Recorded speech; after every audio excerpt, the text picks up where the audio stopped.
Friends, welcome back to my new video. तो आज के इस वीडियो में हम हमारे बीकॉम का यूनिट फर्स्ट का लेसन 1 पढ़ने वाले हैं। जो आपको बेसिकली पता ही है कि जो हमारी यूनिट फर्स्ट है वो ओवरऑल मैनेजमेंट पे ही बेस है। तो मैनेजमेंट क्या चीज है ये मुझे बताने की जरूरत नहीं है, ये आप लोग को बहुत अच्छे से पता है। बिकॉज बिल्कुल पैनिक होने की जरूरत नहीं है बीकॉम के अपने सिलेबस को लेके। इसमें हम वही सारी चीजें पढ़ने वाले हैं जो हमने अपने पिछले ईयर्स में पढ़े हैं, लाइक 11th एंड 12th में। वही सारे टर्म्स, वही सारे टॉपिक्स आपको दोबारा रिवाइज कराए जाएंगे, बट इन ब्रीफ में बस इतना ही डिफरेंस आएगा आपको देखने के लिए। सो इस वीडियो में हम हमारा क्या करने वाले हैं, हम दो टॉपिक को इस टाइम पे कवर करेंगे, like meaning and importance of management. तो ये दो टॉपिक इस बार हम इसमें कंप्लीट कर लेते हैं लेसन 1 का। फटाफट से बिना देरी के आगे बढ़ते हैं वीडियो के अंदर। अगला सबसे पहले हमारे पास क्या आ रहा है, meaning of management. What is the management? Meaning क्या है, मैनेजमेंट क्या चीज है, क्यों यूज करी जाती है, सारी चीजें और क्यों इंपॉर्टेंट है, ये इस वीडियो में हम पूरी जान लेंगे। Management is the process of 5 activities: planning, organising, staffing, directing and controlling for achieve a special goal, organisational goal in the most effective and efficient manner possible. मतलब क्या है मैनेजमेंट, यानी प्रबंधन। प्रबंधक ऐसी प्रक्रिया है जिसमें हम अलग अलग क्रियाओं की मदद से अपने स्पेशल गोल्स को, ऑर्गेनाइजेशनल गोल्स को, यानी कि हमारे बिजनेस के जो गोल्स होते हैं उन्हें अचीव कर सकते हैं इजीली, बिल्कुल ही इफेक्टिवली एंड एफिशिएंटली। तो यहाँ पे जो आपको दो टर्म्स सुनने में मिली है, इफेक्टिवली और एफिशिएंटली, तो ये आपने पहले भी सुनी होगी। और इसका मीनिंग क्या होता है मैं थोड़ा सा आपको ब्रीफ में बता देती हूँ। इफेक्टिवली का मतलब होता है कि सही टाइम पे चीजों को कंप्लीट करते हैं। ऐसा नहीं कि आपको कोई ऑर्डर दिया गया है, आपकी बिजनेस में एक टारगेट आपने सोचा कि हम इस मंथ 10,000 प्रोडक्शन करेंगे, 10,000 की प्रोडक्ट्स बनाएंगे, लेकिन आप उसे नहीं अचीव कर पा रहे हो, उसको आप कंप्लीट नहीं कर पा रहे हो। 10,000 प्रोडक्ट बनाने के लिए आपको 2 महीने लग रहे हैं, तो इसमें आप अपने टाइम को खराब कर रहे हो, यानी कि जो आपका टाइम का फाउंडेशन है इसमें डिस्टर्ब है। हमने 1 महीने की सोची थी तो 1 महीने में काम कंप्लीट होना चाहिए, उसी को हम इफेक्टिवली कहते हैं, इफेक्टिवनेस कहते हैं किसी भी काम में। उसके बाद दूसरी टर्म है एफिशिएंसी। तो एफिशिएंसी का मतलब होता है कम से कम सोर्सेज में, कम से कम वेस्टेज के अंदर, चाहे वो पैसे की वेस्टेज हो, लेबर की वेस्टेज हो, रिसोर्सेज की वेस्टेज हो, मटेरियल की वेस्टेज हो, सभी चीजों की कम से कम वेस्टेज में ज्यादा से ज्यादा यूटिलाइजेशन करना, यानी कि ज्यादा से ज्यादा संतुष्टि प्राप्त करना, चीजों को बनाना। हम कम से कम रिसोर्सेज में ज्यादा से ज्यादा अगर गेन कर सकते हैं, प्रोडक्ट कर सकते हैं, प्रोड्यूस कर सकते हैं प्रोडक्ट को, तो उसी को हम एफिशिएंसी कहेंगे। किसी भी काम को, किसी भी गोल को मैनेजमेंट के साथ पूरा करना, 5 एक्टिविटीज के साथ। पहले से हम प्लान करते हैं कि हमें ये काम करना है, देन हम काम को ऑर्गेनाइज करते हैं, फिर हम उस पे कितने लोग लगेंगे, इस तरीके से चीजों को स्टाफ करते हैं, फिर हम उसे डायरेक्ट करते हैं कि इस काम को कैसे कंप्लीट करना है, और कंप्लीट सारी चीजें बताने के बाद हम उसे सुपरवाइज करते हैं, भाई बंदा सही काम कर भी रहा है या नहीं कर रहा। तो ये 5 प्रतिक्रियाएं होती हैं एक क्रिया के अंदर, जिसको हम मैनेजमेंट प्रबंधन कहते हैं। तो इसके हेल्प से हम हमारे जितने भी स्पेशल गोल्स होते हैं, ऑर्गेनाइजेशनल गोल्स होते हैं, उन्हें अचीव कर सकते हैं काफी इफेक्टिवली एंड एफिशिएंसी मैनर में। तो आई होप आपको मीनिंग ऑफ मैनेजमेंट तो अच्छे से क्लियर होगा हो। अब हम पढ़ने वाले हैं इंपॉर्टेंस ऑफ मैनेजमेंट। तो आपको ये चीज तो समझ में आ गई कि मैनेजमेंट कितना ज्यादा इंपॉर्टेंट है। बिकॉज अगर मैनेजमेंट ही अच्छा नहीं होगा तो आप अपने किसी भी तरीके के गोल को अचीव नहीं कर सकते हैं। तो सबसे पहला इंपॉर्टेंस इसका यही होता है, it helps to achieve group goals. ये हमारे ग्रुप गोल को अचीव करने में सबसे पहले हमें मदद करता है। तो सबसे ज्यादा इंपॉर्टेंस तो इसकी यही आती है। A good management always help to achieve all organisational goal. मतलब एक अच्छी मैनेजमेंट आपको हमेशा आपके सभी गोल को, आपके सभी लक्ष्य को प्राप्त करने में सहायता करती है। If in organisation management and coordination is disturb, so this is business is not a make success point in their entire duration. मतलब क्या है, अगर आपका कोई भी ऑर्गेनाइजेशन हो, किसी भी तरीके का बिजनेस हो, मैनेजमेंट और कोऑर्डिनेशन दोनों में से कोई अच्छी नहीं हुई, मैनेजमेंट क्या है हमारी प्रतिक्रिया, और उसमें लगने वाली जो फोर्स होती है, यानी कि 10 लोग आपस में बैठे हैं, इनके बीच में एक अच्छा कोऑर्डिनेशन, अच्छा संबंध होगा, तभी तो वो अपनी मैनेजमेंट जो उन्होंने बना रखी होगी, जो प्लानिंग उन्होंने सोच रखी होगी, उस पर अच्छा काम करेंगे। तो ये दोनों टर्म्स जो है management and coordination inter related होती है। मैनेजमेंट किसी भी ऑर्गेनाइजेशन की अगर मैनेजमेंट और कोऑर्डिनेशन डिस्टर्ब है, यानी कि अच्छी नहीं है, उसमें कोई भी तरीके का प्रॉब्लम है, तो आपका बिजनेस कभी भी सक्सेस पॉइंट पे नहीं पहुंच पाएगा अपनी एंटायर ड्यूरेशन में। चाहे वो कितना भी बड़ा हो, कितना भी लंबा चले, आपको हमेशा लॉस होगा। तो सबसे पहले आपको मैनेजमेंट अच्छी होनी चाहिए अगर आपको आपके ग्रुप गोल्स को अचीव करना है। सेकेंड इंपॉर्टेंस है मैनेजमेंट इंक्रीज एफिशिएंसी। राइट, एक अच्छा मैनेजमेंट हमेशा एफिशिएंसी को इंक्रीज करता है। आप यहाँ पे एफिशिएंसी की जगह इफेक्टिवनेस भी लिख सकते हैं, और या फिर आप दोनों को भी साथ में लिख सकते हैं। Management increase efficiency as well as effectiveness, because दोनों में ही ये काफी ज्यादा इंपॉर्टेंट रोल प्ले करता है, क्योंकि सिर्फ ये एफिशिएंसी को ही बढ़ाता है, इफेक्टिवनेस को भी बढ़ाता है। अगर एक मैनेजमेंट अच्छा होगा तो वो जाहिर सी बात है, एक अच्छा मैनेजमेंट अगर आपने कर रखा है कि हाँ भाई मैंने प्लानिंग बहुत अच्छी कर रखी है कि ऐसे ऐसे मुझे काम करना है, तो ऑब्वियसली काम टाइम पे कंप्लीट होगा और बिना किसी वेस्टेज के, ज्यादा किसी वेस्टेज के ना होते हुए होगा। इसी वजह से हम कह सकते हैं इसको एफिशिएंसी भी इंक्रीज करता है और ये इफेक्टिवनेस भी इंक्रीज कर सकता है। ठीक है, a manager increase efficiency through a optimization utilization of all the resources such as men, machine, material and money।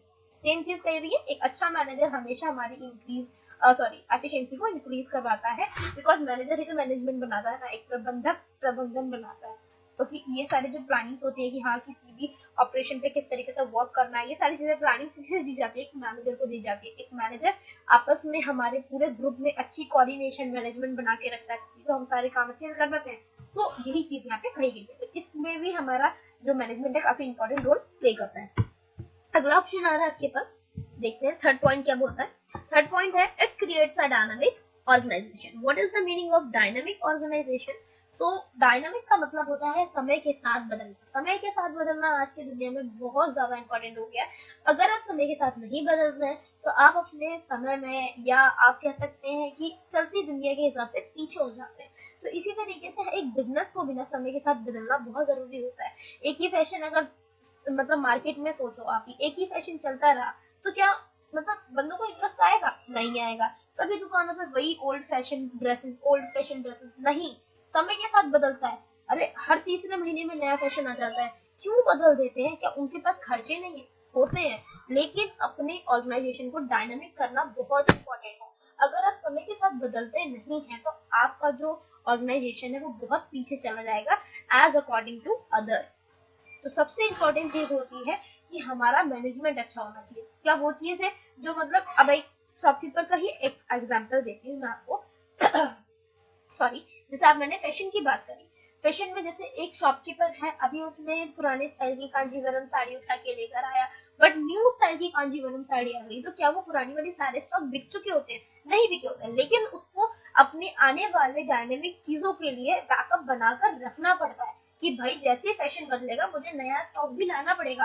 धीरे धीरे करके मैं अपना ओल्ड स्टॉक निकालूंगा, चाहे वो सस्ता करके चाहे वो नॉर्मली में बेचूं, लेकिन डायनामिक ऑर्गेनाइजेशन करने के लिए उसको मैनेजमेंट अच्छी रखनी है। अगर वो मैनेजमेंट उसकी बेकार है, भाई कुछ मैनेज करके रख ही नहीं रहा बंदा, तो उसके पास बैकअप के लिए भी कुछ नहीं होता कि वो आगे लगा सके। तो इस तरीके से हमें चीजों को लेके चलना पड़ता है, ये बहुत इंपॉर्टेंट होता है। तो एक बिजनेस को डायनामिक ऑर्गेनाइजेशन बनाने में कौन हेल्प करता है? मैनेजमेंट। एक अच्छी मैनेजमेंट ही हमारे को डायनामिक बनाती है। आगे आ रहा है it helps in achieving personal objective. What is the meaning of personal objective? अभी तो हमने यहाँ पीछे पढ़ ही लिया था फर्स्ट पॉइंट में कि हमारे ग्रुप गोल्स को अचीव करने में कौन हेल्प करता है? मैनेजमेंट। तो मैम ये ऑब्जेक्टिव का मतलब तो गोल ही होता है एक तरीके से, तो ये क्या आ गया दोबारा से पर्सनल ऑब्जेक्टिव? पर्सनल ऑब्जेक्टिव का मतलब क्या होता है, देखो मैं बताती हूँ आपको। एक बिजनेस के अंदर दो तरीके के इन्वॉल्वमेंट होते हैं। एक इंटरनल जो बिजनेस के अंदर चल रहा है, लाइक हमारे एम्प्लॉइज, हमारे कलीग्स, हमारे पियोन्स, हमारे सर्वेंट्स, जो भी हमारे बिजनेस के अंदर हमें हेल्प कर रहे हैं काम करने में, बिजनेस को रन करा रहे हैं। और दूसरा इन्वायरमेंट होता है एक्सटर्नल इन्वायरमेंट, जो हमारे बाहर है, हमारी पब्लिक, हमारी सोसाइटी, हमारे कंज्यूमर्स, हमारे कॉम्पिटिटर्स, हमारे सप्लायर्स वगैरह वगैरह, बहुत सारे लोग। तो दो तरीके का नेचर होता है। एक होता है आपका पर्सनल ऑब्जेक्टिव जो आपके इंटीरियर बिजनेस को कवर अप करता है। एक एम्प्लॉय जब एक बिजनेस से जुड़ता है, एक कंपनी से जुड़ता है, या आप या मैं हूँ कहीं भी जॉब करने जाएंगे तो हम अपने दिल में कितनी दिलासाएं लेकर जाते हैं कि हमारी सैलरी बढ़ाई जाएगी, हम अच्छे से काम करेंगे, हमें प्रमोशन मिलेगा, हमें एक अच्छा मतलब मैनेजमेंट मिलेगा, एक अच्छा कोऑर्डिनेशन, एक गुड एनवायरनमेंट मिलेगा, अच्छा बॉस मिलेगा, टाइम टू टाइम बोनस दिया जाएगा, इंसेंटिव्स होंगे। बहुत सारी उम्मीदों के साथ एक एम्प्लॉय एक बिजनेस से जुड़ता है। तो ये जो चीजें होती हैं, एक एम्प्लॉय की जो जरूरतें होती हैं, वो जुड़ने के बाद उसके मालिक की हो जाती है। वो उसकी सरदर्दी बन जाती है कि वो उसकी जरूरतों को कैसे पूरा करे। क्यों? क्योंकि एक एम्प्लॉय आपकी जरूरत पूरी करके आपको दे रहा है, आपकी बिजनेस में जो आप बोलते हैं आप वो करके दे रहे हैं, तो वो आपसे बदले में पैसे को रख सकता है। तो ऑलवेज की वांट्स हो सकती है, तो उसी को पूरा करना, फुलफिल करना, वो एक बॉस का या मैनेजर, किसी को भी कह सकते हैं आप, एक ऑर्गेनाइजेशन का काम बन जाता है। तो ये भी जो होते हैं इसे हम पर्सनल ऑब्जेक्टिव कहते हैं। अगर मैनेजमेंट अच्छी नहीं होगी तो आप अपने एम्प्लॉइज की जरूरतों को पूरा नहीं कर पाएंगे। तो इसके लिए भी कौन जिम्मेदार होता है? एक अच्छी मैनेजमेंट। अगला आपके पास पॉइंट आ रहा है, जैसे कि ये अभी हमने इंटीरियर बिजनेस का पढ़ा, अगला है it helps in the development of society. हमारी सोसाइटी को डेवलप करने में भी एक अच्छी मैनेजमेंट मतलब रोल प्ले करती है। क्यों प्ले करती है?